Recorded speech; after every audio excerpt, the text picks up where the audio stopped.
ako kuno nga pastor, kini kuno akong bata, kaya naman kuno doktrina ang Adventist. Nga di pa kuno daw kabulumuto ang bata. Make, nganong nagminyo, mangga nga wa man day kay proper nga seminar. Kabalo ba kami nga 1 to 2 months, nganong giunana na ko akong anak, usa sa mga rason is to train his hearing. To train his brain. Ako, Pastor Kumek. Akong itudlo sakto. Tanawan ng imong mga anak. Dapat wala ka ni sulod o kaminyoon nga di man ay kakabalo unsay development sa bata. Wala na ko gitudloan ang akong anak kay para mutuo. Gipaprocess na ko ang iyang mga senses para sakto ang tubo. Unya akong gisintel, wala. Ikaw, imong mamag papa Adventista, gipatubo kag sakto. Kabalo ka sa kanang word nga train up a child. Tanawan ng imong mga anak. Wa magkadimao. Di ba? Kay nga naman, magpaka-bright ka, bisag dili ka bright. Dili na sing nananya, kay nangutana man ka, unsa ni, sama sa kong gingon, gitubag ta ka, gisunod na ko ang tambag sa Biblia, train up a child niya. Kay bao ba ka, asa magsugod ang child? Bisan pa na asa tiyan amik mo na nga pagtuon og sakto. Dili man ka bright. Di po ka doktor, dili po ka pedya. Nganong nagminyo man ka, nga wa man day kay kahibalo. Manghilabot ka, unya, wa nimo makita og ang imong anak, sakto ba na siya baruganan. Ngano, i-challenge ta ka, kaila man ta. Prove your children that they are good, that you are a good father. Di ba? Unsa may sulod anang imong mga anak karon? Ako, dili man ta anak ko manghilabot, pero kay nangutana man ka, tubagon ta kag sakto. Ang Seventh-day Adventist, ang doctrine is kung ang bata gani naag yun media sa doktrina nga train up a child. Ikaw, gisakto man kag patubo sa imong ginikanan. Pero nisimang ka. Kay nga naman, ako kabalog na unsa imong hunahuna. Nya karon imo kong giingnan, sa nana nga komentaryo nimo imo pag yung video.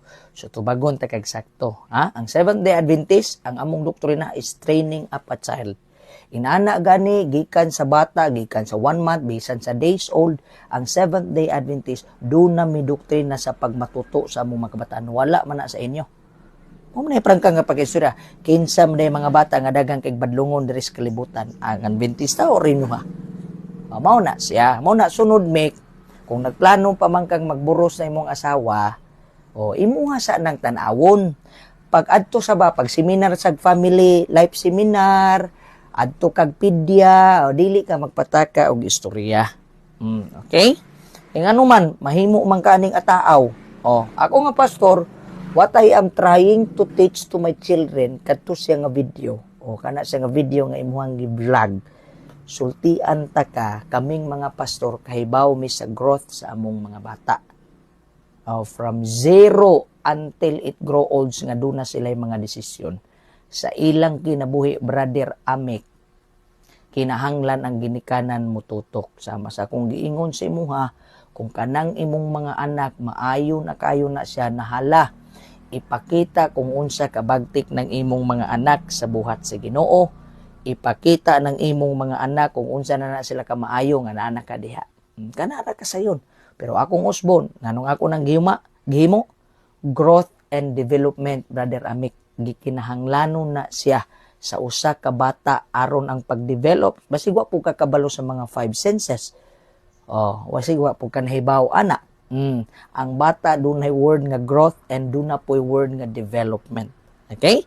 So, di ta patakag dasmag, Brother Amek, Kay basig magpataka tag dasmag unya wa ta kay balo, bisita sa tagpedya, bisita sa tag mga internal doctors, bisita sa tag mga family counselors, mga certified make before ta mo atake og usa ka tawo, kanang before bitaw ta manudlo sa usa ka tawo unya bisag ikaw wa puday ka kahibalo unsa gyud nature or background ana.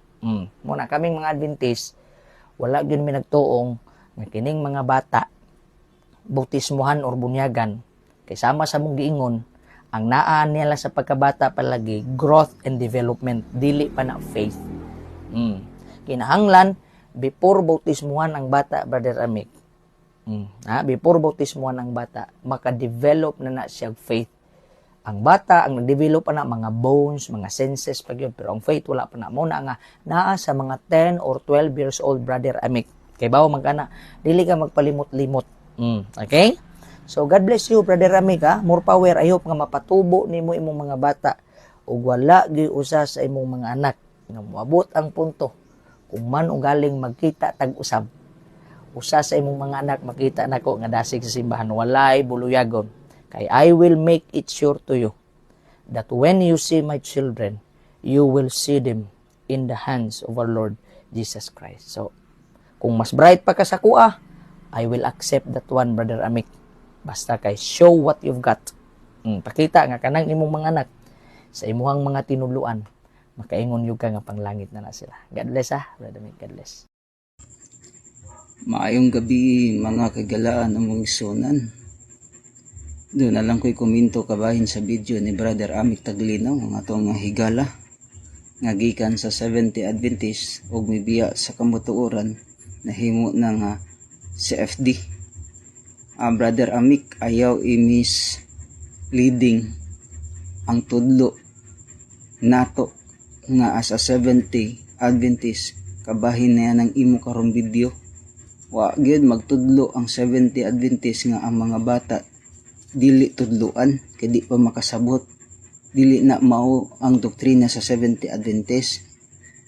Ang doktrina sa 70 Adventist kung maghisgot tag bautismo sa bata, gidid-an gyud ang bata nga bautismuhan kay wa pag gyud nay kabuot kung unsa maayo or dautan, labi na katong masuso nga bata.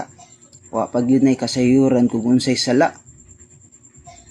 Apan sa diha nga ang bata nagpaingon nga mudako nga nga ang Ginoo nagtudlo nga i-train up ang bata, tudluan ang bata nga aron nga ikadako niya di na siya mo biya sa iya nga pagtuo, lahi nimo nga nibiya kini supak naman ka sa gitudlo sa balaang kasulatan bahin sa pagpanudlo sa bata nga tudluan aron nga ikadako di na mobiya sa iyang pagtuo pag-alagad sa Ginoo.